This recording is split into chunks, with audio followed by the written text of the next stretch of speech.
વિદ્યાર્થી મિત્રો, ધોરણ 11 વિષય રસાયણ વિજ્ઞાન પ્રકરણ નંબર 4 આજના વિડિયો લેક્ચરની અંદર આપનું હાર્દિક સ્વાગત છે। આજનો આપણો ટોપિક છે કક્ષકીય સમિશ્રણનો ખ્યાલ। કક્ષકીય સમિશ્રણનો ખ્યાલ એટલે કે સમિશ્રણ થાય પરમાણ્વીય કક્ષક। દાખલા તરીકે એક હાઇડ્રોજન છે, આ બીજો હાઇડ્રોજન છે, જ્યારે એકબીજાથી દૂર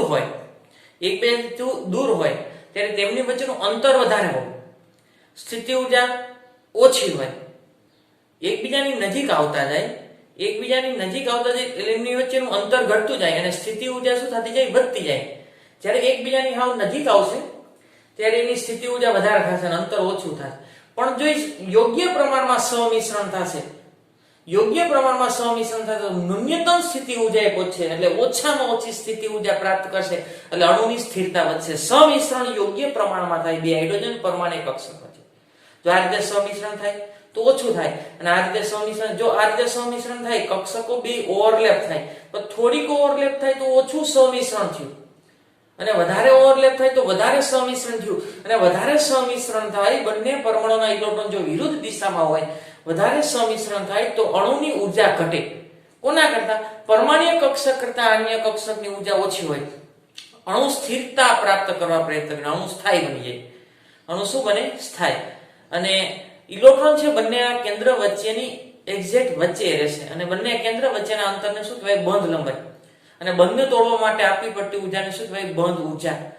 જો પરમાણ્વીય કક્ષકનું સમિશ્રણ વધુ પ્રમાણમાં થાય તો એમાં બંધનું સામર્થ્ય વધારે હોય એટલે કે વધારે બંધ પ્રબળ હોય। ધારો કે આ બે હાઇડ્રોજન પરમાણુ છે, આ એક હાઇડ્રોજન પરમાણુ, એનું કેન્દ્ર, એનો ઇલેક્ટ્રોન, આ બીજો હાઇડ્રોજન પરમાણુ, એનું કેન્દ્ર અને આ એનો ઇલેક્ટ્રોન, હાઇડ્રોજન અને હાઇડ્રોજન એકબીજાથી દૂર હોય તો બે પરમાણુ વચ્ચે અંતર વધારે છે અને સ્થિતિ ઊર્જા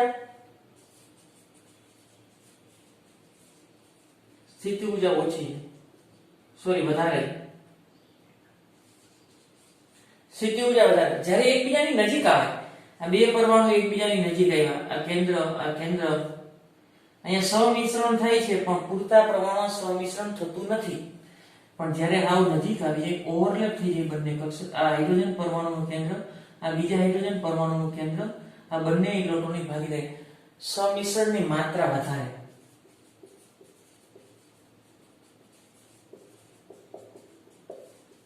અને જો સમિશ્રણની માત્રા એટલે કે આ બંને પરમાણુના કેન્દ્ર વચ્ચે જો ઇલેક્ટ્રોન મળવાની સંભાવના એની ઉપર જ હોય તો સમિશ્રણની માત્રા વધુ અને નિમ્નતમ ઊર્જા અને અણુની સ્થિરતા વધુ સ્થાયી બને। અણુ શું થશે? વધુ સ્થાયી બને અને આ બંને ઇલેક્ટ્રોનના પરિભ્રમણ એકબીજાથી શું થાય? વિરુદ્ધ। આને કહેવાય પરમાણ્વીય કક્ષકનું સમિશ્રણ। અને ઓછા પ્રમાણમાં સમિશ્રણ થાય છે જ્યારે બે પરમાણુ એકબીજાથી દૂર હોય ત્યારે તેમની સ્થિતિ ઊર્જા વધારે હોય, પણ એકબીજાની નજીક આવતા જાય સ્થિતિ ઊર્જા શું થતી જાય? ઘટતી જાય। અહીં પરમાણ્વીય કક્ષકનું સમિશ્રણ ઓછા પ્રમાણમાં થયું છે તો આ અણુ સ્થાયી હશે નહીં। હજી જો વધારે પ્રમાણમાં સમિશ્રણ થાય, ઇલેક્ટ્રોનની ભાગીદારી થઈ જાય, ઇલેક્ટ્રોનની ભાગીદારીથી બનતા બંને શું કહેવાય? સહસંયોજક બને। પણ વધારે પ્રમાણમાં સમિશ્રણ થયું છે એટલે ઊર્જા ઘટી જશે। સમિશ્રણની માત્રા વધારે, નિમ્નતમ ઊર્જા પ્રાપ્ત કરે અને અણુ વધારે સ્થિરતા પ્રાપ્ત કરે। અહીંયા પરમાણ્વીય કક્ષક કરતા જેટલી ઊર્જા હોય એના કરતા ઊર્જા ઓછી હોય તો અણુ સ્થિરતા પ્રાપ્ત કરે, નિષ્ક્રિય વાયુ જેવી રચના પ્રાપ્ત કરવા પ્રયત્ન કરે છે। જો વર્ણન હાઇડ્રોજન અણુની રચના છે, આ હાઇડ્રોજન અણુ H2 અણુ છે, જ્યારે એમાં બે હાઇડ્રોજન પરમાણુ એકબીજાની, આ બે હાઇડ્રોજન પરમાણુ પહેલા દૂર છે, હવે એકબીજાની નજીક આવે એટલે શું કરે? ન્યૂનતમ ઊર્જા પ્રાપ્ત કરવા પ્રયત્ન કરે। દૂર હોય ત્યારે ઊર્જા વધારે હોય, એકબીજાની નજીક આવશે એટલે અંતર ઘટતું જશે અને ઊર્જા પણ શું થતી જશે? ઘટતી જશે। આથી તેમની કક્ષકો કઈક અંશે આંતરભેદન દર્શાવે એટલે કે સમિશ્રણ થાય। અહીં ઓછા પ્રમાણમાં સમિશ્રણ થયું છે અને અહીં વધારે પ્રમાણમાં સમિશ્રણ થયું। આંતર એની પરમાણુ નજીક આવશે ત્યારે એની પરમાણ્વીય કક્ષક આંતરભેદન એટલે કે ઓવરલેપ થાય। તો એ લખ્યું ઓર્બિટલ ઓવરલેપ કોન્સેપ્ટ એટલે કે કક્ષકીય સમિશ્રણનો ખ્યાલ। ઓવરલેપ એટલે સમિશ્રણ, જ્યારે એકબીજાની નજીક આવે ત્યારે આંતરભેદન દર્શાવે। આ આંતરભેદનને શું કહેવાય? પરમાણ્વીય કક્ષકનું સમિશ્રણ, જે ઇલેક્ટ્રોન યુગ્મ છે। જો કારણ કે ઇલેક્ટ્રોન યુગ્મ શું હોય, એક આનો ઇલેક્ટ્રોન ને એક આનો ઇલેક્ટ્રોન, બંને ઇલેક્ટ્રોનનું આંતરભેદન થાય છે એટલે એ ઇલેક્ટ્રોન યુગ્મન છે. એને શું કહેવાય, પરમાણ્વીય કક્ષકનું સમિશ્રણ. સમિશ્રણની માત્રા સહસંયોજક બંધનું સામર્થ્ય નક્કી કરે છે. સમિશ્રણ અહીં ઓછા પ્રમાણમાં થયું છે તો સહસંયોજક બંધની પ્રબળતા ઓછી, અહીં સમિશ્રણ વધારે પ્રમાણમાં થયું છે તો સહસંયોજક બંધનું સામર્થ્ય અથવા સહસંયોજક બંધની પ્રબળતા અહીંયા કેવી થશે, વધારે. એટલે અહીં પ્રબળ બંધ હોય, અહીંયા હજી યોગ્ય બંધ બન્યો નથી કારણ કે સમિશ્રણની માત્રા કેવી છે, ઓછી. સામાન્ય રીતે જેમ વધારે સમિશ્રણ, અહીં સમિશ્રણ વધારે થયું છે, તેમ બંને પરમાણુ વચ્ચે રહેલા બંધનું સામર્થ્ય વધારે, એટલે બંને પરમાણુ વચ્ચે આ બંધ વધારે મજબૂત હોય. આગળ કક્ષકીય સમિશ્રણથી ખ્યાલથી બે પરમાણુ વચ્ચે ઇલેક્ટ્રોનની ભાગીદારી થઈ છે, એને શું કહેવાય, સહસંયોજક બંધ. કક્ષકીય સમિશ્રણ ખ્યાલથી આ બે પરમાણુ વચ્ચે ઇલેક્ટ્રોનની ભાગીદારી થઈ છે, એને શું કહેવાય, સહસંયોજક બંધ. અને ઇલેક્ટ્રોનના પરિભ્રમણ એકબીજાથી શું હોય, વિરુદ્ધ, એને કારણે સમિશ્રણ થાય. બંધની રચના, બંધ બન્યું તો ખરા, સહસંયોજક બંધ બન્યો, પણ બંધની રચના વિરુદ્ધ ભ્રમણ ધરાવતા સંયોજકતા ઇલેક્ટ્રોન યુગ્મને કારણે ઉદ્ભવે છે. આનો સંયોજકતા ઇલેક્ટ્રોન એટલે કે બાહ્યતમ કક્ષાનો ઇલેક્ટ્રોન, આનો બાહ્યતમ કક્ષાનો ઇલેક્ટ્રોન, બંને ઇલેક્ટ્રોનના પરિભ્રમણ એકબીજાથી કેવા હોય, વિરુદ્ધ. દાખલા તરીકે આ ઇલેક્ટ્રોન આ બાજુ પરિભ્રમણ કરે છે તો આ બાજુ પરિભ્રમણ કરે છે. અહીંયા બંને ઇલેક્ટ્રોનના પરિભ્રમણ એકબીજાથી વિરુદ્ધ હોય તે ઇલેક્ટ્રોનની ભાગીદારી કરી અને સહસંયોજક બંધ બનાવે છે, જેને કારણે કક્ષકીય સમિશ્રણ થાય છે. આગળનો ટોપિક છે બંધનો દિશાત્મક ગુણધર્મ. એવું કે છે હાઇડ્રોજન જ્યારે એકબીજા સાથે ઇલેક્ટ્રોનની ભાગીદારી કરે ત્યારે એની 1s કક્ષક સમિશ્રણ થતી હોય. હાઇડ્રોજન એનું કેન્દ્ર, એનો ઇલેક્ટ્રોન. હાઇડ્રોજન માટે 1s કક્ષક હોય, કઈ હોય, 1s1 પ્લસ બીજો હાઇડ્રોજન છે એનું કેન્દ્ર છે અને એનો ઇલેક્ટ્રોન છે, તો એ ઇલેક્ટ્રોન ક્યાં હોય, 1s1 કક્ષકમાં. એનું સમિશ્રણ થાય હાઇડ્રોજન અને બીજા હાઇડ્રોજન પરમાણુ, એનું કેન્દ્ર, ઇલેક્ટ્રોનની ભાગીદારી થાય. ઇલેક્ટ્રોનની ભાગીદારીથી બનતા બંધને શું કહેવાય, સહસંયોજક બંધ. અને આ ઇલેક્ટ્રોન એવી રીતે ગોઠવાશે બંનેના કેન્દ્ર વચ્ચે સરખું અંતર થાય અને આ બે પરમાણુ કક્ષકનું આંતરભેદન થયું છે, એને શું કહેવાય, સમિશ્રણ. તો એવું કે છે આપણે જોયું કે સહસંયોજક બંધ આ ઇલેક્ટ્રોનની ભાગીદારી થાય એ પરમાણુ કક્ષકના સમિશ્રણથી, એટલે કે આ કક્ષક આંતરભેદી ઓવરલેપ થાય એનાથી રચાય છે. એમાં હાઇડ્રોજન હોય તો એક હાઇડ્રોજનની કઈ કક્ષક હોય, 1s, બીજા હાઇડ્રોજનની પણ 1s કક્ષકના સમિશ્રણથી H2 અણુ બને છે. આગળ આ બહુપરમાણ્ય આ અણુ છે ને એ સમપરમાણ્ય કહેવાય. સમપરમાણ્ય એટલે એક જ સરખા પરમાણુ છે અને એ જુદા છે તો એને બહુપરમાણ્ય અણુ કહેવાય. અથવા એક કરતા વધારે પરમાણુ હોય તેને બહુપરમાણ્ય, અહીંયા દ્વિપરમાણ્ય અણુ કહેવાય. અણુની અંદર બે પરમાણુ છે તેને દ્વિપરમાણ્ય અણુ કહેવાય. આની અંદર 4 ને 5, 3 ને 4, 2 ને 3, આમાં 3 પરમાણુ છે, આમાં 4 પરમાણુ છે, આમાં 5 પરમાણુ છે, તો એને કહેવાય બહુપરમાણ્ય. હવે બહુપરમાણ્ય અણુઓ હોય તો બંધની રચના, બંધની રચના આપણે ભણ્યા, પણ બંધની રચના સિવાય એની ભૂમિતિ પણ ભણવી ખૂબ જ અગત્યની છે. ભૂમિતિ એટલે અવકાશમાં એની ગોઠવણી. અવકાશમાં બંધ તો બની જશે, સમિશ્રણને કારણે બંધ તો બની જશે, પણ એની અવકાશમાં ગોઠવણી કઈ રીતે કરવી એ પણ ખૂબ જ અગત્યનું છે. જો બહુપરમાણ્ય અણુઓ હોય તો ભૂમિતિ બંધની રચના ઉપરાંત પણ અગત્યનું છે. એટલે કે બંધ તો બને જ છે ઇલેક્ટ્રોનની ભાગીદારીથી, સમિશ્રણથી, પણ એની અવકાશમાં કઈ રીતે ગોઠવણી થાય એ પણ તેટલું જ અગત્યનું છે. દાખલા તરીકે CH4 અણુ શા માટે સમચતુષ્ફલકીય હશે? CH4 અણુ શા માટે સમચતુષ્ફલકીય છે? એ બંધની રચના નહીં પરંતુ ભૂમિતિ ઉપર પણ આધાર રાખે અને એનો બંધ કોણ 109 ડિગ્રી ને 5 મિનિટ જોવો પડે. આ કાર્બન, હાઇડ્રોજન, ઇલેક્ટ્રોનની ભાગીદારી થઈ છે. અહીંયા હાઇડ્રોજન અને હાઇડ્રોજન.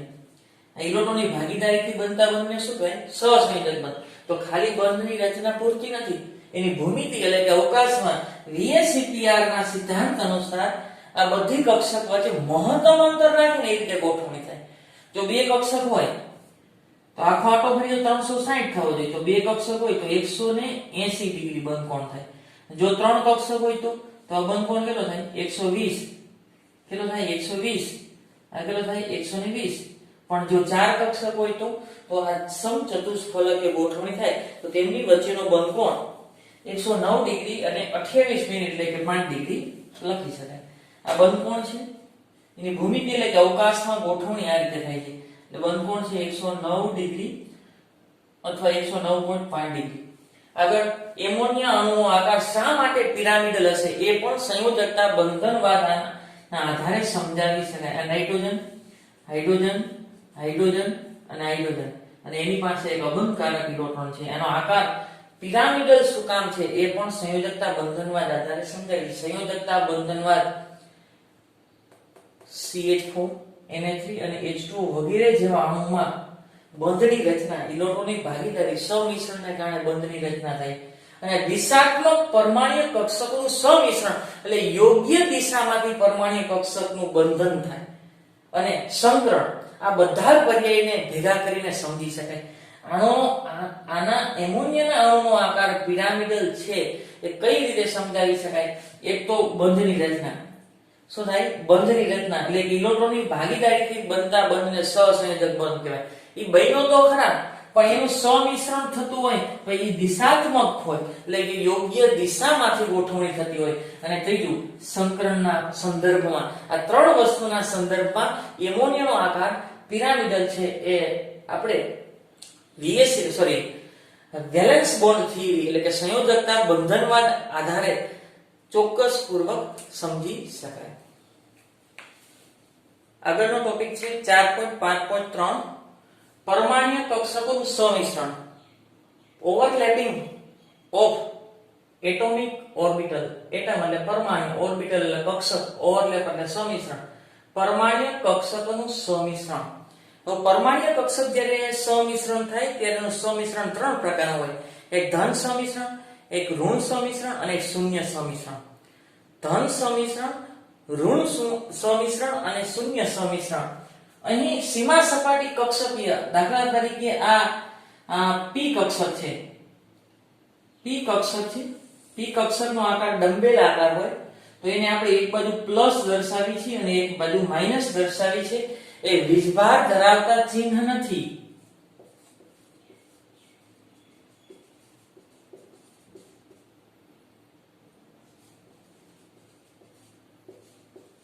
તે તરંગ વિધેય છે.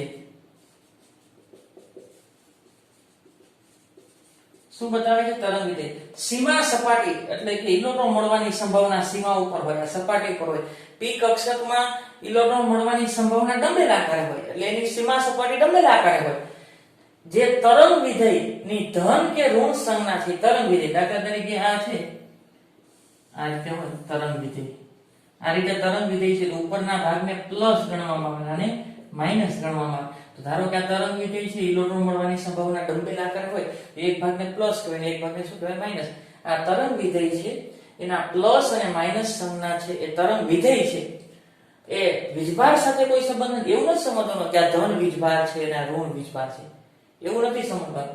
જો ધન વીજભાર અને ઋણ વીજભાર સમજતા હોય તો આકર્ષણ અપાકર્ષણની ઘટના થાય. પણ ધન વીજભાર કે ઋણ વીજભાર એવી ઘટના નથી. પરંતુ તરંગ વિધેયના કંપ વિસ્તાર એટલે કે સંભાવ્યતા, ઇલેક્ટ્રોન મળવાની સંભાવના સાથે સંબંધ ધરાવે.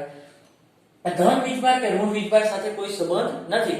ધારો કે અહીં પીળો રંગ છે, અહીં ગુલાબી રંગ છે, કોઈ પણ હોઈ શકે. અહીં ઘોડો છે, અહીં ગધેડો છે, કોઈ પણ હોઈ શકે. એટલે ઇલેક્ટ્રોન મળવાની સંભાવના દર્શાવતો વિસ્તાર બતાવે છે.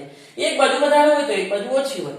એટલે ઇલેક્ટ્રોન મળવાની સંભાવના બતાવે છે, સંભાવ્યતા, કે જે ધન વીજભાર કે ઋણ વીજભાર દર્શાવતા ચિહ્ન નથી. તદુપરાંત બંધ રચાતી કક્ષકોની કલા અને દિશા સમાન હોવી જોઈએ.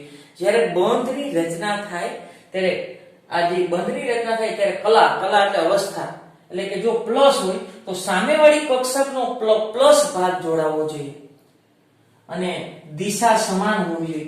યોગ્ય દિશામાંથી સમિશ્રણ થવું જોઈએ એટલે દિક વિન્યાસ શબ્દ વાપરે. જ્યારે સમિશ્રણ થાય ત્યારે બંધની રચના થશે ત્યારે કક્ષકોની કલા એટલે અવસ્થા એટલે કે આ પ્લસ હોય તો પ્લસ અથવા માઈનસ હોય તો માઈનસ, જે હોય તે પ્લસ પ્લસ અથવા માઈનસ માઈનસ. એવું નથી સમજવાનું કે પ્લસ પ્લસ વીજભાર. જો વીજભાર સમજશો તો એમની વચ્ચે અપાકર્ષણ થાય, પણ વીજભાર નથી. એટલે કે યોગ્ય દિશામાંથી અને રચાતી કક્ષકો છે એની કલા એટલે કે અવસ્થા પ્લસ પ્લસ કેવી હોવી જોઈએ? સમાન હોવી જોઈએ. આગળ પરમાણ્વીય કક્ષકોનું ધન સમિશ્રણ અને ઋણ સમિશ્રણ. જો ધન સમિશ્રણ થતું હોય તો બંધકારક એટલે બંધમાં પરિણમે. એટલે કે બંને પરમાણ્વીય કક્ષક, જ્યાં એક પરમાણ્વીય કક્ષકનું સંમિશ્રણ જોઈએ.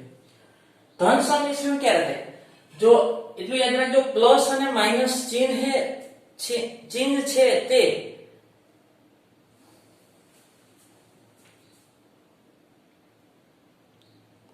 પરમાણ્વીય કક્ષકોનું સંમિશ્રણ ધન, ઋણ અને શૂન્ય. હવે ધન સંમિશ્રણ થાય ત્યારે ઈ પરમાણ્વીય કક્ષકનું સંમિશ્રણ બંધની રચનામાં પરિણમે. કારણ કે બે પરમાણ્વીય કક્ષક જુદી હોય ત્યારે જ્યારે આણ્વીય કક્ષકની રચના થાય ત્યારે એની ઊર્જા ઓછી થાય. તો પરમાણ્વીય કક્ષક કરતા જ્યારે બે પરમાણ્વીય કક્ષકનું સંમિશ્રણ થાય, આણ્વીય કક્ષક બને ત્યારે એની ઊર્જા જો ઓછી હોય તો એ બંધની રચનામાં પરિણમે, તો એને બંધકારક આણ્વીય કક્ષક કહેવાય અથવા ધન સંમિશ્રણ કહેવાય. જ્યારે બે પરમાણ્વીય કક્ષકનું યોગ્ય પ્રમાણમાં સંમિશ્રણ ન થાય તો પરમાણ્વીય કક્ષક કરતા આ સંમિશ્રણ વાળી કક્ષક રહીને એની ઊર્જા વધી જાય, તો એ બંધની રચનામાં પરિણમતા નથી. એને શું કહેવાય? બંધ પ્રતિકારક અથવા પ્રતિબંધકારક આણ્વીય કક્ષક. આ સંમિશ્રણમાં બે કક્ષકોના પ્લસ છે, તરંગ વિધેય વીજભાર નથી, પ્લસ તરંગ વિધેય અથવા ઋણ તરંગ વિધેય એકબીજાની નજીક આવીને સંમિશ્રણ થાય છે. કાં તો પ્લસ અથવા તો ઋણ એકબીજાની નજીક આવીને સંમિશ્રણ થતું હોય તો ધન. પણ આ સંમિશ્રણમાં એક પરમાણ્વીય કક્ષકનો ધન છે, ધન શબ્દ ન વપરાય, ધન તરંગ વિધેય અને બીજી પરમાણ્વીય કક્ષકોનું ઋણ તરંગ વિધેય જો સંમિશ્રણ થતું હોય તો એને શું કહેવાય? ઋણ સંમિશ્રણ. આ સમ ચિહ્ન એટલે કાં તો બે પ્લસ પ્લસ ભેગા થતા હોય અથવા તો બે માઇનસ માઇનસ ભેગા થતા હોય, એટલે એને કીધું સમચિહ્ન. સંમિશ્રણની કુલ નીચી ઊર્જાની સ્થિતિ બને છે. એટલે કે બે પ્લસ પ્લસ ભેગા થાય, બે સમાન તરંગ વિધેય ભેગા થાય, કાં બે પ્લસ પ્લસ અથવા બે માઇનસ માઇનસ ભેગા થાય તો નીચી ઊર્જાવાળી આણ્વીય કક્ષકની રચના પ્રાપ્ત થાય. અને જેમ ઊર્જા ઓછી એમ કક્ષકની સ્થાયીતા વધારે અને સંમિશ્રણની માત્રા વધારે. હવે અહીંયા વિરોધક સંમિશ્રણ થાય ને, વિરુદ્ધ ચિહ્ન સંમિશ્રણ, એટલે એકનો પ્લસ ભાગ હશે એકનો માઇનસ ભાગ હશે તો પૂરતા પ્રમાણમાં સંમિશ્રણ થશે નહીં અને કુલ ઊર્જા વધે છે. આ બંને પરમાણ્વીય કક્ષક અલગ અલગ હોય, સંમિશ્રણ થયા પછી ઊર્જા વધે છે અને બંધ રચાતો નથી, એટલે એને બંધ પ્રતિકારક અથવા પ્રતિબંધકારક આણ્વીય કક્ષક કહે છે. હવે જો ધન સંમિશ્રણ ક્યારે થાય? બે કક્ષકોના પ્લસ તરંગ વિધેય અથવા તો માઇનસ તરંગ વિધેય એકબીજાની નજીક આવે. તો આ S કક્ષક હોય તો એને તો ઇલેક્ટ્રોન મળવાની સંભાવના બધી જગ્યાએ સરખી હોય. ધારો કે S કક્ષકનો આકાર ગોળાકાર, તો ઇલેક્ટ્રોન મળવાની સંભાવના દરેક દિશામાં એક સરખી છે. S કક્ષકનો આકાર ગોળાકાર છે, તો ઇલેક્ટ્રોન મળવાની દરેક સંભાવના દરેક વિસ્તારમાં સરખી છે, એટલે હું પ્લસ તરંગ વિધેય દર્શાવું. પણ આના અહીંયા પ્લસ અને માઇનસ. P કક્ષક છે એનો આકાર ડંબેલ આકાર છે. P કક્ષકનો આકાર કેવો છે? ડંબેલ આકાર. P કક્ષકનો આકાર ડંબેલ આકાર છે. આ ડંબેલ આકાર. આ કલર જુદા લખ્યા છે એનો અર્થ એવો, ધારો કે આ કલર છે તો અહીંયા પ્લસ વીજભાર છે અને અહીંયા માઇનસ વીજભાર નહીં, તરંગ વિધેય. આ તરંગ વિધેય કરતા આ તરંગ વિધેય જુદું છે, બસ. એના ધન કે ઋણ વીજભાર ધરાવતા ચિહ્ન નથી. અહીંયા દાખલા તરીકે લાલ રંગ છે તો અહીંયા વાદળી રંગ છે, અથવા અહીં વાદળી હોય તો અહીંયા લાલ રંગ હોય, અહીં પીળો. કલર જુદા છે એટલે ટૂંકમાં અહીંયા જે ભાગ છે એ આ નથી, એના કરતા કેવો ભાગ છે? જુદો. પણ સરખા ભાગ જો સંમિશ્રણ થાય તો એને ધન સંમિશ્રણ કહેવાય. હવે આ P કક્ષક છે, PZ કક્ષક છે. ઇલેક્ટ્રોન આ કેન્દ્ર છે, ઇલેક્ટ્રોન મળવાની સંભાવના આ બાજુ છે અને આ બાજુ છે, અને સીમા સપાટી કહેવાય. શું કહેવાય? સીમા સપાટી. હવે ઇલેક્ટ્રોન મળવાની સંભાવના અહીંયા છે. હાઇડ્રોજન જો અહીંથી સંમિશ્રણ કરે તો હાઇડ્રોજનની કક્ષક ગોળાકાર છે, અથવા S કક્ષકની આ જે ગોળાકાર છે S કક્ષક, તો એને તો ઇલેક્ટ્રોન મળવાની સંભાવના બધી બાજુથી સરખી છે, તો અહીંયા ધન ભાગ છે અને આને આ તો આખો ધન ભાગ છે. જો સંમિશ્રણ થાય તો એને ધન સંમિશ્રણ કહેવાય. શું કહેવાય? ધન સંમિશ્રણ. આનો પ્લસ ભાગ તો એને ધન સંમિશ્રણ કહેવાય. હવે દાખલા તરીકે આ રીતે આ માઇનસ ભાગ છે, એ સરખો ભાગ સમચિહ્ન જો સંમિશ્રણ થાય તો જો સમચિહ્ન સંમિશ્રણ થાય તો ધન અને વિરોધક. આમાં S કક્ષક છે તો S કક્ષક તો ગોળાકાર છે એટલે બધી જગ્યાએ ઇલેક્ટ્રોન મળવાની સંભાવના સરખી, એટલે આ પ્લસ ભાગ અને આનો માઇનસ ભાગ અને અહીંયા પ્લસ ભાગ. જો વિરોધક સંમિશ્રણ થાય તો ઋણ સંમિશ્રણ કહેવાય. આનો પ્લસ ભાગ આનો માઇનસ ભાગ આ રીતે સંમિશ્રણ થાય. આ PZ કક્ષક છે, આ S કક્ષક છે, આ રીતે સંમિશ્રણ થશે તો આ માઇનસ અને આ પ્લસ, એટલે આને ઋણ સંમિશ્રણ કહેવાય. આ અહીંયા સંમિશ્રણ થયું ને, ઇલેક્ટ્રોનની ભાગીદારી થઈ છે. વિરોધક સંમિશ્રણ છે એટલે આણ્વીય કક્ષક, આ કક્ષકની ઊર્જા બે જુદી જુદી પરમાણ્વીય કક્ષક હોય એની કરતા વધી જાય. એટલે બંધ રચાતો નથી. ઇલેક્ટ્રોન છે પણ બંધ રચાતો નથી એટલે બંધ પ્રતિકારક આણ્વિક કક્ષક કહેવાય. હવે અહીંયા બે p કક્ષકની વાત કરીએ. સમચિહ્ન અહીંયા હું પ્લસ લઉં તો અહીંયા માઈનસ, તો અહીંયા પણ પ્લસ હોવું જોઈએ અને અહીંયા શું આવે માઈનસ. હવે આ રીતે આ એક p કક્ષક છે, આ એક p કક્ષક છે અને આ બીજી p કક્ષક છે. હા, ધારો કે આ રીતે સમિશ્રણ થાય, આ રીતે સમિશ્રણ તો ધન સમિશ્રણ. અહીંયા ઇલેક્ટ્રોન મળવાની આ પ્લસ ભાગ ને આ પ્લસ ભાગ હોય તો આ રીતે સમિશ્રણ થાય તો ધન. સરખા સમિશ્રણ થાય સમચિહ્ન, સમચિહ્ન એટલે કે જો સરખા સમિશ્રણ થાય તો ધન સમિશ્રણ અને વિરોધક એટલે કે એકનો પ્લસ ભાગ અને બીજાનો માઈનસ ભાગ જો સમિશ્રણ થાય અહીંયા તો કેવું સમિશ્રણ થશે? ઋણ સમિશ્રણ.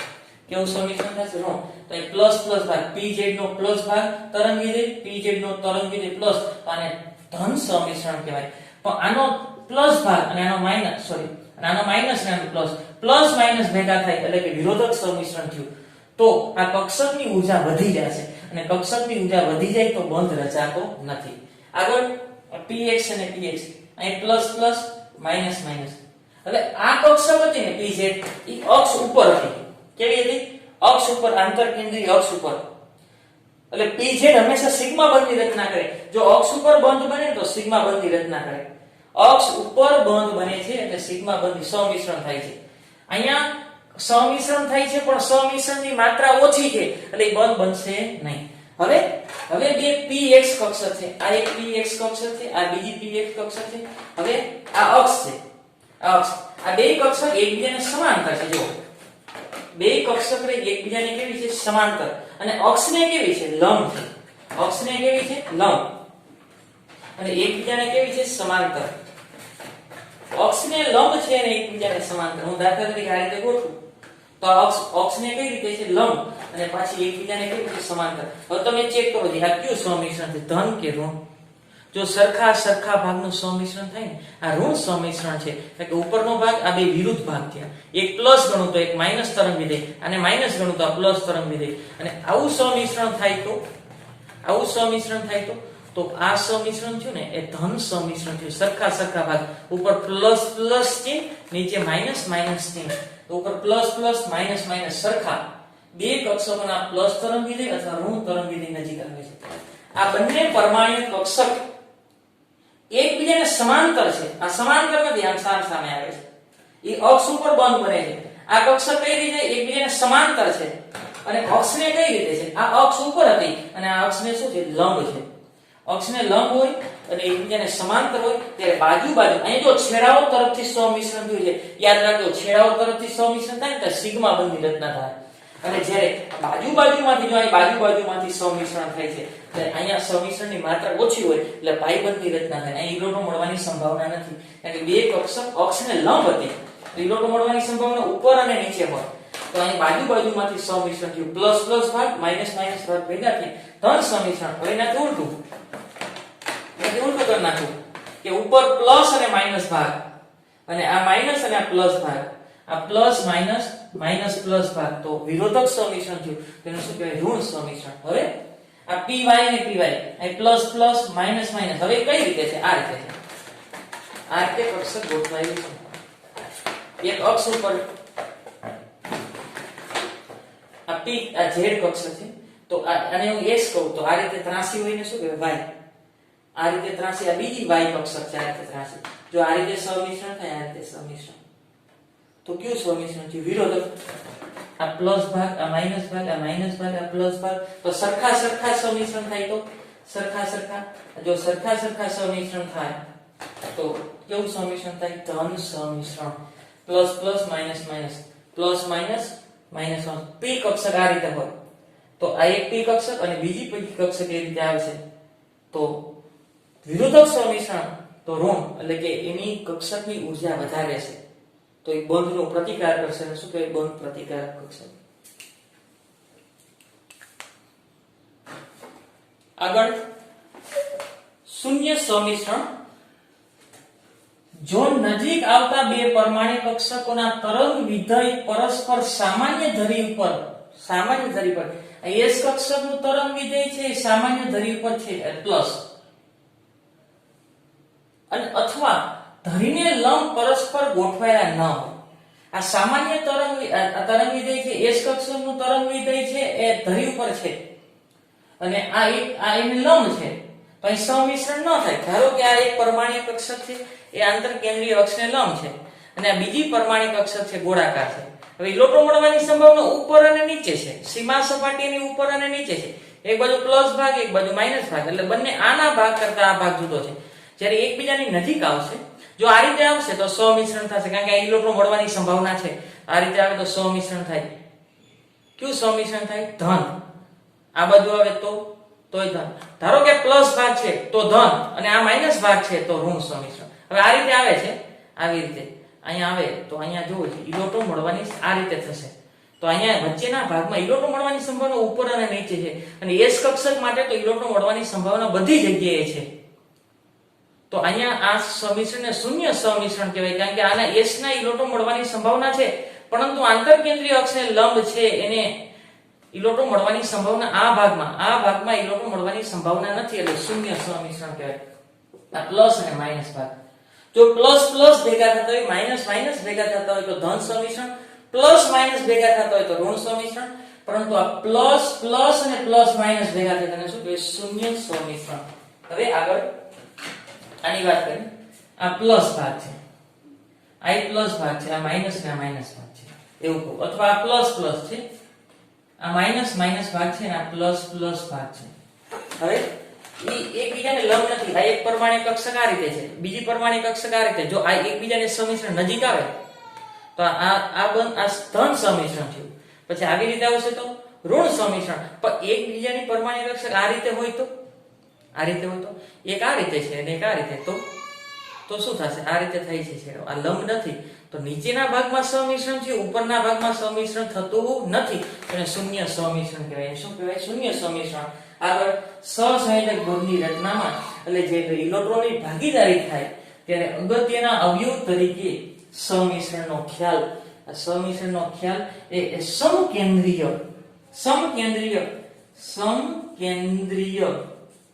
સમકેન્દ્રીય દ્વિપરમાણુ કે વિષમ. અહીં ઉદાહરણ લખું ડાયરેક્ટ. આ H2 રહ્યો ને એને સમકેન્દ્રીય દ્વિપરમાણુ કહેવાય. HCl રહ્યો ને એને દ્વિપરમાણુ અણુ કહેવાય, પણ વિષમ કેન્દ્રીય કહેવાય. શું કહેવાય? વિષમ કેન્દ્રીય. પછી આ CH4 રહ્યો ને, CH4 એને બહુપરમાણ્ય કહેવાય. કેવો કહેવાય? બહુપરમાણ્ય. અને કેવો? વિષમ કેન્દ્રીય. જુદા કેન્દ્ર છે, એક કાર્બન અને એક હાઇડ્રોજન. જુદા કેન્દ્ર છે એટલે વિષમ કેન્દ્રીય, અને વધારે પરમાણુ છે એટલે બહુપરમાણ્ય અણુ. પછી NH3 પરમાણુ જુદા છે એટલે વિષમ કેન્દ્રીય થયું, વધારે પરમાણુ છે એટલે બહુપરમાણ્ય અણુ. અને કહેવાય વિષમ કેન્દ્રીય બહુપરમાણ્ય અણુ, વિષમ કેન્દ્રીય બહુપરમાણ્ય અણુ. પછી આ વિષમ કેન્દ્રીય દ્વિપરમાણુ અણુ અને આ સમકેન્દ્રીય દ્વિપરમાણુ બધાને એની ભૂમિતિ એટલે કે આકાર રચના નક્કી કરવા માટે સંયોજકતા બંધનવાદ ખૂબ જ ઉપયોગી. મિથેન અણુનો આકાર અથવા બંધારણ પરમાણ્વીય કક્ષક સમિશ્રણને આધારે સમજાવો. મિથેન અણુનો આકાર તો મિથેન એટલે કે CH4 થાય. શું થાય? CH4. તો કાર્બન એની ધરા સ્થિતિની ઇલેક્ટ્રોન રચના, કાર્બનની ધરા સ્થિતિની ઇલેક્ટ્રોન રચના, ધરા સ્થિતિની ઇલેક્ટ્રોન રચના કાર્બન. પરમાણુ ક્રમાંક 6. હિલિયમ પછીની લખું છું એટલે કે 2s 2px 2py 2pz. અવગૌણના નિયમ પ્રમાણે પહેલા આમાં જશે, કારણ કે એની ઉર્જા ઓછી છે. આ 3 અને 4 અને 2 ઇલેક્ટ્રોનના પરિભ્રમણ એકબીજાથી વિરુદ્ધ રહેશે. કોના નિયમ અનુસાર? પૌલીના નિયમ અનુસાર. અને આ ત્રણેય કક્ષકની ઉર્જા સમાન છે તો મૂળના નિયમ અનુસાર પહેલા એક ગોઠવણી થશે. આ 2, આ 3, 4, આ 5 ને આ 6. આ ધરા સ્થિતિની ઇલેક્ટ્રોન રચના કહેવાય. હવે ઉત્તેજિત અવસ્થાની ઇલેક્ટ્રોન રચના લખું.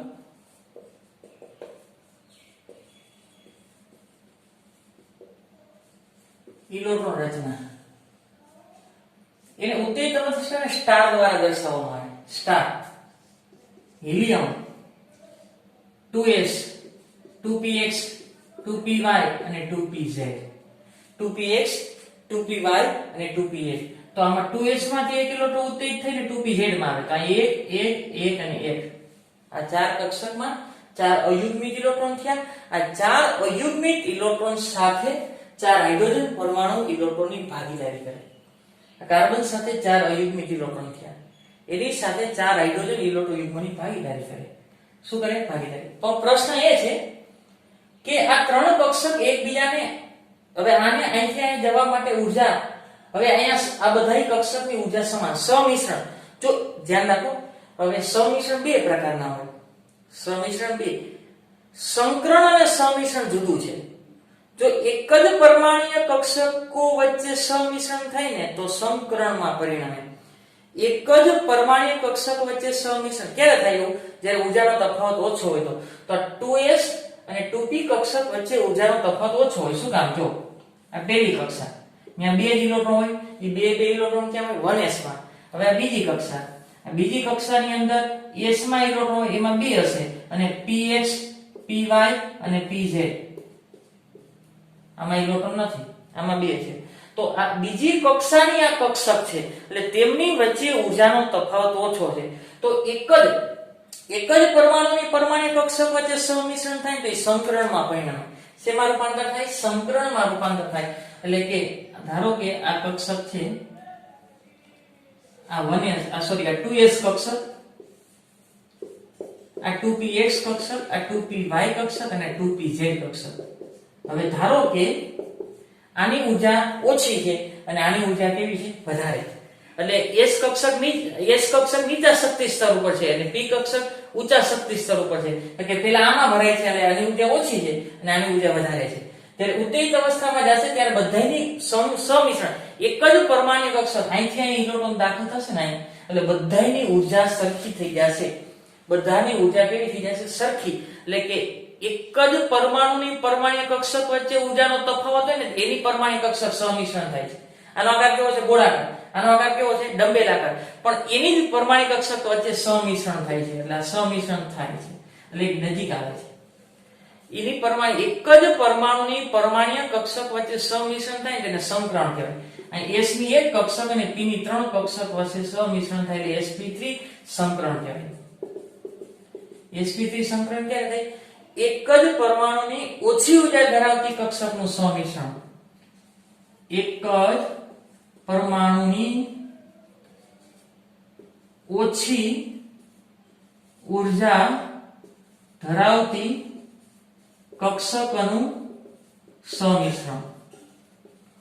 અને બંધ બનાવવો હોય ત્યારે સમિશ્રણ થાય, પછી બે પરમાણુની જુદી જુદી કક્ષક હોય. ધ્યાન રાખજો, અહીંયા એક જ પરમાણુની જુદી જુદી કક્ષક વચ્ચે સમિશ્રણ થયું છે. તો એક જ પરમાણુની જુદી કક્ષક હોય તો કક્ષક વચ્ચે ઊર્જાનો તફાવત ઓછો હોય, 2s ની જ છે, એટલે ઓછી ઊર્જા ધરાવતી કક્ષકનું સમિશ્રણ એટલે sp3 સંકરણ. કારણ કે s ની એક કક્ષક છે અને p ની કેટલી કક્ષક છે? 3. s ની ઊર્જા ઓછી છે, p ની ઊર્જા વધારે છે, તો s થોડીક ઊર્જા વધારી દેશે અને p ની ઊર્જા ઘટશે, એટલે બધાની ઊર્જા કેવી થઈ ગઈ? સરખી. બધાની ઊર્જા કેવી થઈ ગઈ? સરખી. હવે sp3 સંકરણની અંદર s અને p બધાની ઊર્જા કેવી થઈ જાય છે? સરખી. અને આ ચારે ચાર કક્ષક અવકાશમાં એવી રીતે ગોઠવણી થશે, ચારે ચાર કક્ષક અવકાશમાં એવી રીતે ગોઠવણી થાય કે VSEPR ના સિદ્ધાંત અનુસાર બધાની ઊર્જા સરખી થઈ ગઈ.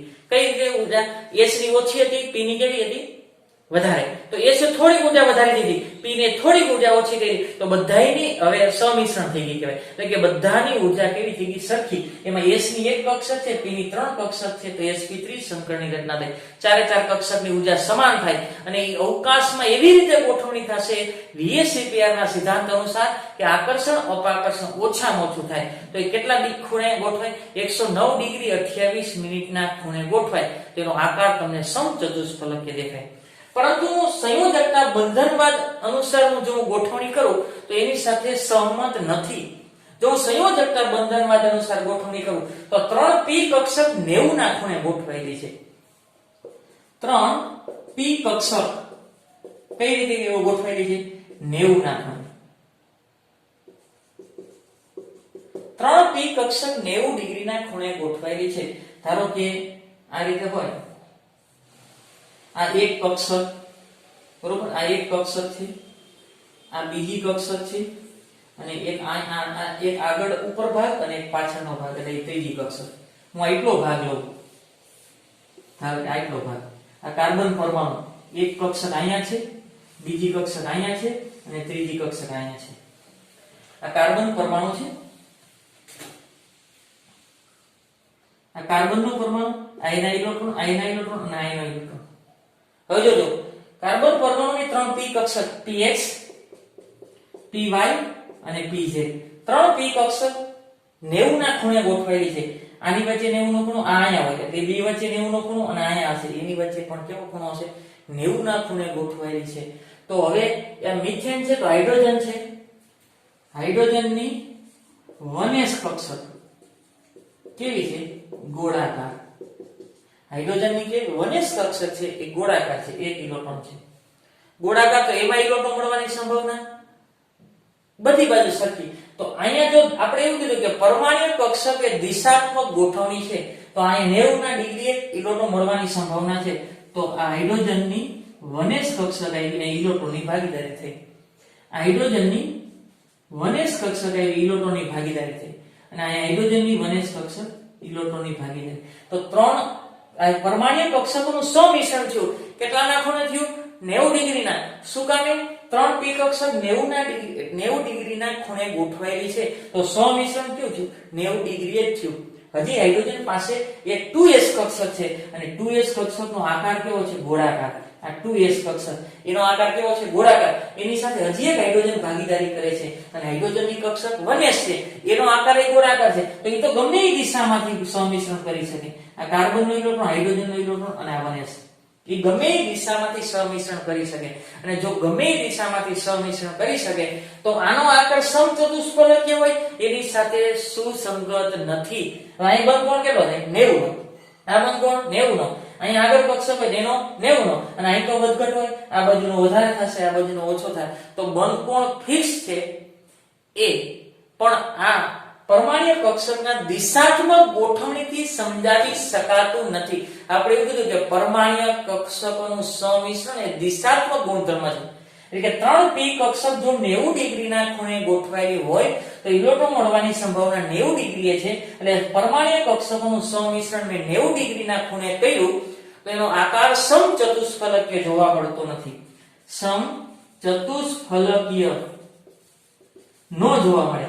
એટલે સમચતુષ્ફલકીય ન જોવા મળે તો હાઇડ્રોજન, કાર્બન અને હાઇડ્રોજન, હાઇડ્રોજન, કાર્બન અને હાઇડ્રોજન એ 109.5 ડિગ્રી બંધકોણ છે. 109.5 ડિગ્રી એની સાથે પણ સુસંગત નથી. કારણ કે જો હું દિશાત્મક ગોઠવણીથી સમજવાનો પ્રયત્ન કરું છું તો એનો સમચતુષ્ફલકીય આકાર પણ થતો નથી અને બંધકોણ પણ 109 ડિગ્રી ને 109.5 ડિગ્રી જોવા મળતો નથી. તો આ રીતે દિશાત્મક ગોઠવણી થતી નથી. તો થાય છે શું? એક જ પરમાણુની પરમાણુ ઓછી ઉર્જા ધરાવતી પરમાણુ કક્ષકનું સંમિશ્રણ થાય અને સંકરણની રચના કરે. અને સંકરણની રચના થાય ને એટલે ચારે ચાર કક્ષકની ઉર્જા સમાન થઈ જાય. ચારે ચાર કક્ષકની ઉર્જા સમાન થઈ જાય અને અવકાશમાં એવી રીતે ગોઠવણી કરશે VSEPR ના સિદ્ધાંત અનુસાર કે તેમની વચ્ચે મહત્તમ અંતર રહે. તો આ રીતે ગોઠવણી કરું. S કક્ષકની ઉર્જા થોડી વધી ગઈ, P કક્ષકની ઉર્જા ઓછી થઈ ગઈ, એટલે ચારે ચાર કક્ષકની ઉર્જા કેવી થઈ ગઈ? સરખી. હવે S કક્ષકનો આકાર ગોળાકાર રહેતો નથી, P કક્ષકનો આકાર ડંબેલ આકાર રહેતો નથી. બધી બાજુ ઇલેક્ટ્રોન મળવાની સંભાવના કેવી થઈ ગઈ? સરખી. એટલે ચાર કક્ષક છે, ધારો કે એક કક્ષક અહીંયા ઇલેક્ટ્રોન મળવાની સંભાવના, બીજી કક્ષક અહીંયા છે, ત્રીજી કક્ષક અહીંયા છે અને ચોથી કક્ષક અહીંયા છે. હાઇડ્રોજનની કક્ષક ગોળાકાર હોય, ઇલેક્ટ્રોન મળવાની હાઇડ્રોજન એની 1s કક્ષક ઇલેક્ટ્રોનની ભાગીદારીથી બનતા બંધને શું કહે? સહસંયોજક બંધ. તો છેડાઓ તરફથી સંમિશ્રણ થાય છે અને સિગ્મા બંધની રચના કરે છે. કેવી રચના કરે? સિગ્મા બંધની. અને અહીંયા તમે બંધકોણ માપશો ને તો 109 ડિગ્રી અને 28 મિનિટ અથવા 109.5 ડિગ્રી બંધકોણ જોવા મળશે અને આકાર કેવો મળશે? સમચતુષ્ફલકીય. કેવો જોવા મળશે? સમચતુષ્ફલકીય. જો દિશાત્મક પરમાણ્વીય કક્ષકોનું સંમિશ્રણ જો દિશાત્મક ગોઠવણી છે એ રીતે કરું તો એનો આકાર સમચતુષ્ફલકીય છે, એની સાથે સુસંગત નથી. બનકોણ 109.5 ડિગ્રી છે એ પણ સમજાવી શકાતું નથી, કારણ કે ત્રણ કક્ષક જો 90 ના ખૂણે ગોઠવેલી તો બનકોણ તો 90 ડિગ્રી નો થાય. તો VSEPR ના સિદ્ધાંત અનુસાર અહીંયા અપાકર્ષણ મહત્તમ થાય, તો એ રીતે ગોઠવણી થશે નહીં, તો એ સમજાવી શકાતું નથી. તો આ ચાર કક્ષક છે, S ની ઊર્જા થોડી વધી જાય, P ની થોડી ઘટી જાય, બધાની ઊર્જા સરખી થઈ જાય. એક જ પરમાણુની પરમાણિક કક્ષક હશે, સમિશ્રણ થયું sp3 સંકરણ કહેવાય. શું કહેવાય? sp3. અહીંયા આવે શું થાય? હાઇડ્રોજન આવ્યો, હાઇડ્રોજન નો ઇલેક્ટ્રોન વિરુદ્ધ પરિભ્રમણ કરે. આ બીજા હાઇડ્રોજન નો ઇલેક્ટ્રોન, આ ત્રીજા હાઇડ્રોજન નો ઇલેક્ટ્રોન, આ ચોથા હાઇડ્રોજન નો ઇલેક્ટ્રોન, એના પરિભ્રમણ એકબીજાથી કેવા હોય? વિરુદ્ધ. આ કાર્બન છે, આ રીતે ઇલેક્ટ્રોન પરિભ્રમણ કરતો હોય તો હાઇડ્રોજન નો ઇલેક્ટ્રોન વિરુદ્ધ પરિભ્રમણ કરે. ઇલેક્ટ્રોનની ભાગીદારી થઈ, ઇલેક્ટ્રોનની ભાગીદારીથી બનતા બંને શું કહે? સહસંયોજક. અને આ ચારે ચાર કક્ષકની ઊર્જા સમાન છે, તો VSEPR ના સિદ્ધાંત અનુસાર બધી કક્ષક વચ્ચે અપાકર્ષણ થતું, તો મહત્તમ અંતર એટલે કે 109 ડિગ્રી અને 28 મિનિટ, 109 ડિગ્રી અને 28 મિનિટ અથવા તો 109.5 ડિગ્રી ના ખૂણે ગોઠવાય તો અપાકર્ષણ અને આકર્ષણ સંતુલિત થાય. અને જો આકારની કલ્પના કરવામાં આવે તો આનો આકાર કેવો જોવા મળશે? સમચતુષ્ફલકીય. પણ દિશાત્મક ગુણધર્મોની સાથે એ સમચતુષ્ફલકીય આકાર સુસંગત નથી.